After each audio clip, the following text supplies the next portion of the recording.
Hi, I'm Steffany Strange. Want to hear something scary?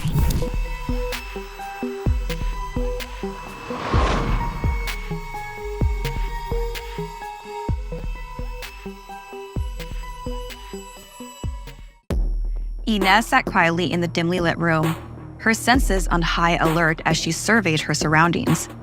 This wasn't her usual scene. How did she end up at this bizarre cosmetic sales meeting, surrounded by these women who seemed to move in such unison?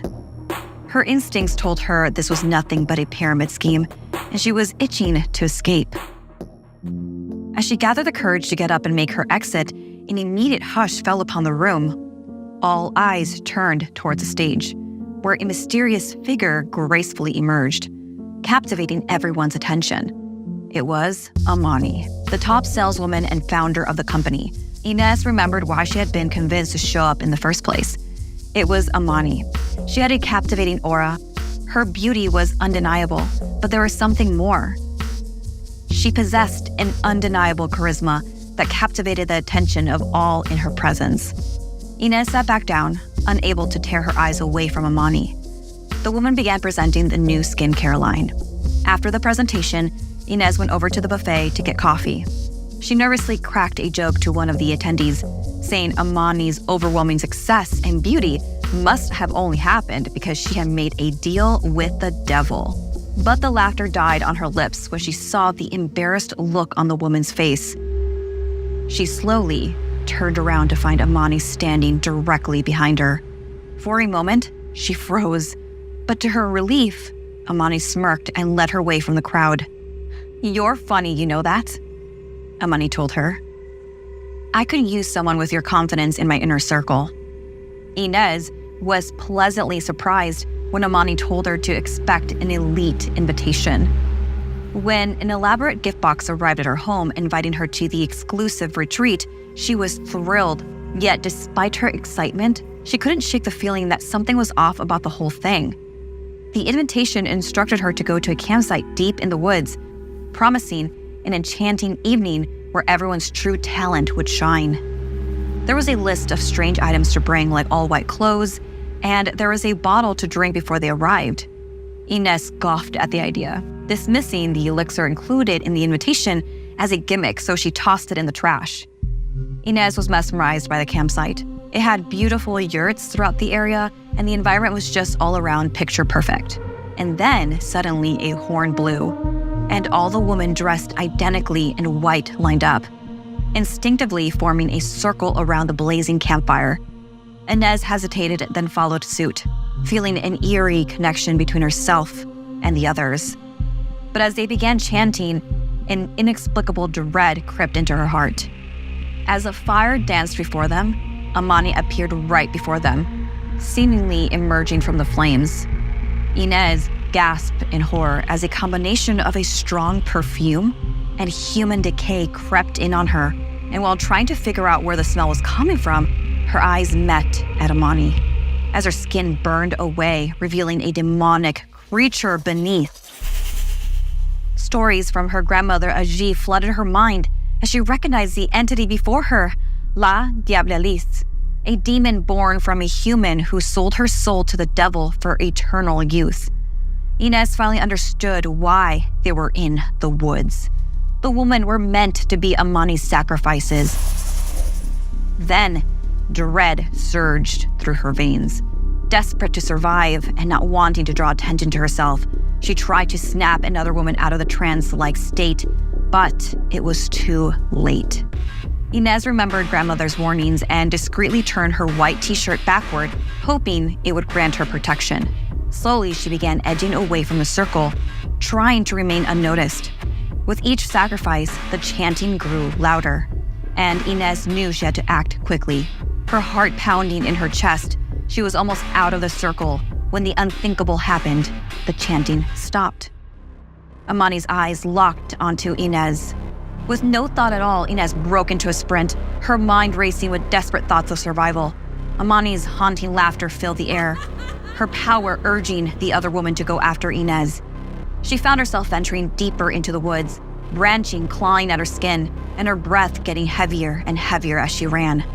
The retreat had become a nightmarish hunt for her life.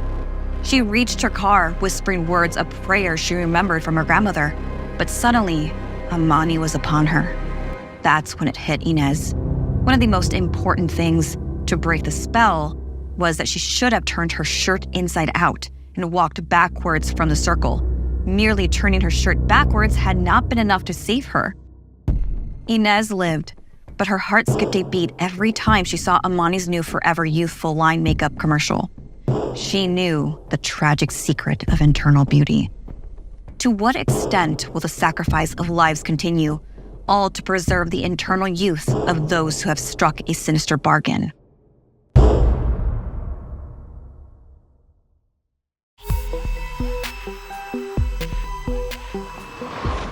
Cassie, along with her parents and younger brother Danny, headed into the northern corner of Minnesota. They had booked a cabin deep in the forest. This wasn't the kind of vacation that the Johnsons typically took. They usually ended up on a beach or in New York City visiting some relatives. But Cassie was determined to show them her love of the woods. She suspected they were afraid of bears and other wildlife, and there were other stories of people disappearing in the park. But by the end of the first day, the whole family was enchanted by the beauty of the forest, the towering trees, and the sounds of the creatures living within it. As the days went by, the Johnsons began to notice some strange occurrences. One morning, they awoke to find a dead deer in front of the cabin. Somebody or something had bitten into it, but they discarded most of the carcass. Cassie also noticed the animals that normally roamed freely in the woods seemed frightened of every sound. Despite the absence of the breeze, the trees themselves shuddered and shook. That night, Cassie had a weird dream. She saw a figure who looked like her mother biting into a dead deer out the window. But when she crept over for a closer look, the figure disappeared, and she woke up. It had been a terrible dream, Cassie thought as she rolled over to get comfortable again. She noticed fresh bloodstains on her pillow. Shaking her head, she wiped her mouth, finding more blood. She didn't sleep much that night, turning the pillow over so no one else saw the stains. She had no idea how to explain it. The following day, Cassie told her brother Danny about her dream, and he suggested they all go for a hike to take her mind off it. The family stumbled upon an old tree that seemed to have a face carved into it, giving it an eerily human quality. They were already somewhat unsettled when they suddenly heard a deep and menacing voice. It said, "Leave this place at once or face the wrath of the forest." Cassie's father felt an icy fear grip his stomach as he hurried them back towards the cabin, one arm protectively around Cassie's trembling shoulders. "We'll leave early tomorrow morning," he said, trying to keep his voice calm. But Cassie couldn't sleep. As it was already bad enough with the events prior, a noise from outside startled her, and she tiptoed out of the bed and over to the window. There was her mother walking barefoot, in a trance-like, just as her dream from the previous night. A dead deer lay near the doorstep, and Cassie's mother was headed into the forest. Not wanting to wake the others, she calmed herself down, pulled on her boots and a jacket, and began to carefully follow her mother. She moved as quickly as she could, but lost sight of her soon enough. Not wanting to turn back, she wandered deeper into the forest. Before long, Cassie was lost, not knowing how far she had gone or how long she had been walking. But just like the night before, something compelled her to keep moving. Then there it was, the same tree with its malevolent expression. And standing in front of it, looking up in rapture, was her mother. To the casual observer, it might seem to be just a tree, very old and gnarled, but Cassie could feel the malevolent energy all around. Cassie's mother turned to look at her. She looked unlike herself, like something evil was within her. Her body shaking in odd patterns, her hair started to look disheveled, with blood on her bottom lips as she smiled at Cassie. As Cassie got closer to her mother and the tree spoke, repeating the words from earlier in a deep and menacing voice. "Leave this place at once, or face the wrath of the forest." Cassie began to levitate, but an invisible force held her firmly in place. She struggled and screamed, but the grip didn't loosen. Her mom was smirking down at her, which Cassie found uncharacteristic. A moment later, she fell back to the ground. Through tears, Cassie noticed her mother was holding a book. She recognized the language on the cover from her ancient history class, Sumerian. She grabbed it and flicked it open. It was a spell book. With nothing to lose, she began to recite a magical incantation from the book. A storm began blowing around them as her words seemed to fill the forest with its power. Her mother let out a mighty scream, her body shaking uncontrollably as if being struck by lightning, then fell to the ground. The demonic trees started to wail in agony until suddenly they all disappeared into thin air. Cassie lay down beside her mother, hugging her protectively, but certain she was dead. That evening, Cassie's brother and father found them after mounting a search party.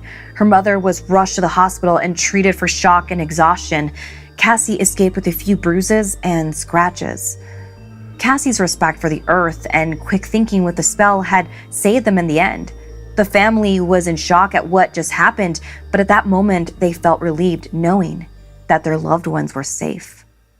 Now the forest lays dormant again, resting, waiting, at least until it needs to be fed once more.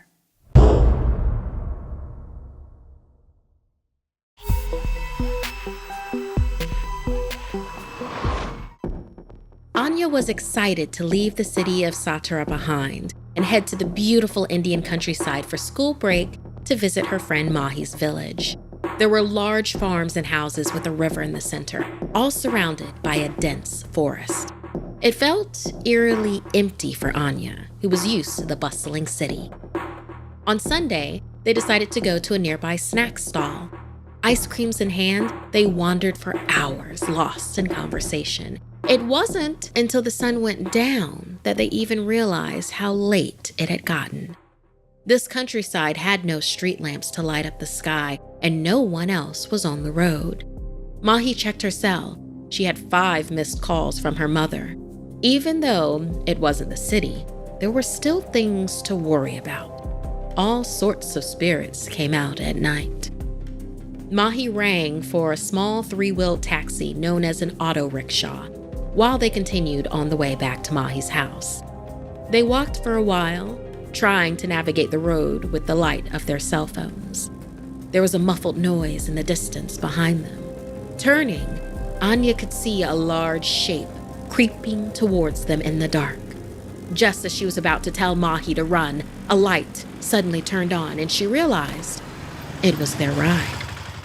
With a sigh of relief, they hopped into their seats and gave the driver their address. He grunted in acknowledgement and continued down the path. "Why are you two roaming around at night?" the driver asked. "It's dangerous out here to be out like this." He told them how there had been an uptick in crime in the area and paranormal incidents had taken place out in the woods.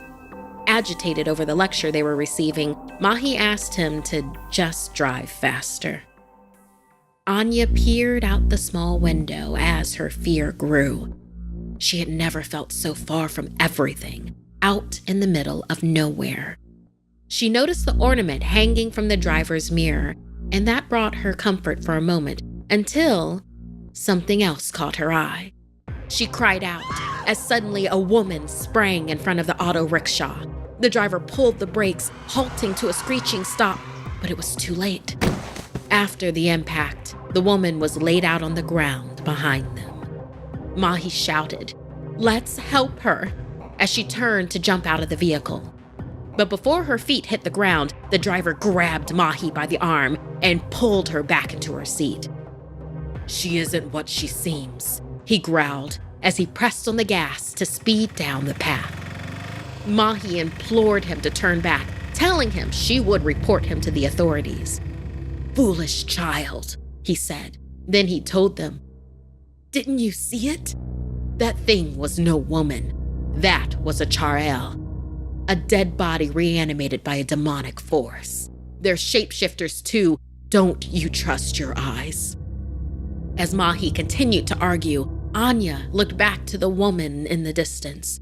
Her heart stopped as she screamed, making Mahi look back too. The woman on the ground was contorting her body back to standing. Her feet were turned the other way around with the toes facing her back. A wide smile drew across her face as blood drizzled out of the side of her mouth. An unnaturally long black tongue licked at the blood as she began to chase them down the street, moving fast as if uninjured. Fast. Faster. The driver drove as fast as he could, causing the auto rickshaw to bump and jolt, nearly bouncing the two young women out into the road. As they held on for dear life, the creature finally disappeared from sight as the auto rickshaw outran it. Anya demanded to know what the driver knew. He pulled down the ornament he had hanging on the mirror and handed it to her to see up close.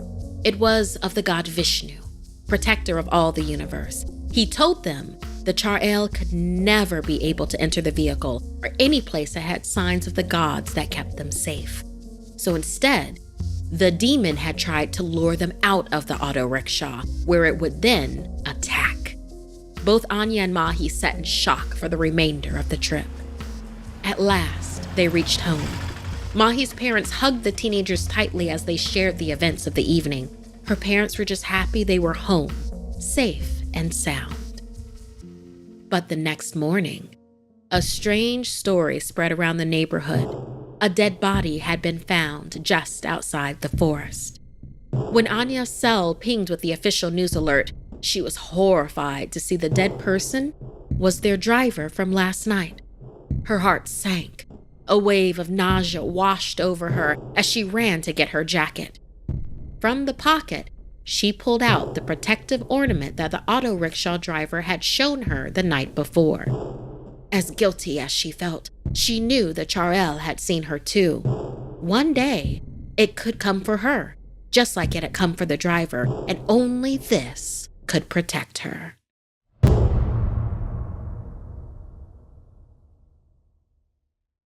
Thanks so much for listening. Like and share if this video gave you the chills. And don't forget to subscribe and turn on the bell for notifications. See you next time.